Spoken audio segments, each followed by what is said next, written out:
A quick video just to show you how to adjust the headlights on an MT10, since I couldn't find a huge amount on the internet to help me with this. You can see I've set up my my little chart here, which I did following the instructions over on Del Boy's Garage. I'll link out to that in the description. And the reason that I adjusted the headlamps was that they were much too dip was much too high as it was. I don't know if that's because I've been messing with the preload on the rear shock or if it was just wrong at the factory. But yeah, when I was driving at night, which I rarely do, I noticed that there wasn't actually much difference between dips and main beam, and obviously that's because the dip was just set much too high.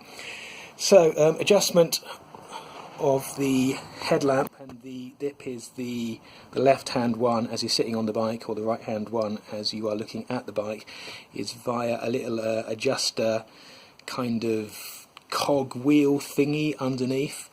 There is a diagram for this in the MT10 service manual, and you can find that online as well.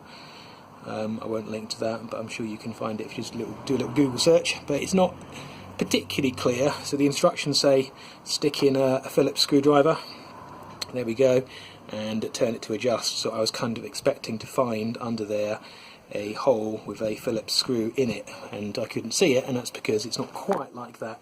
So I will attempt to show you what it actually looks like. You have to bear with me while I faff around and try and focus. So we're going underneath the bike.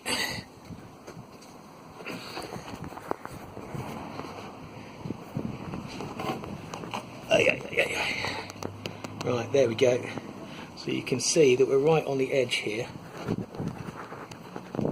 If I can just get it to focus on that, now see that little cog thing? Where's my screwdriver gone? That little cog thing right in the middle.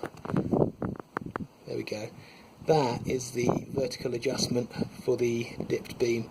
And so you stick the screwdriver in there. See if I can do it whilst showing you.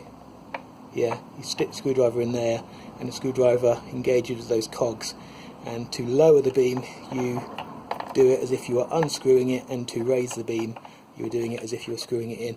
And can you see that other one over there, that other cog? That is, I believe, the horizontal adjustment, but I haven't messed with that. So there you go. Hope that's of help to somebody and save somebody a bit of time.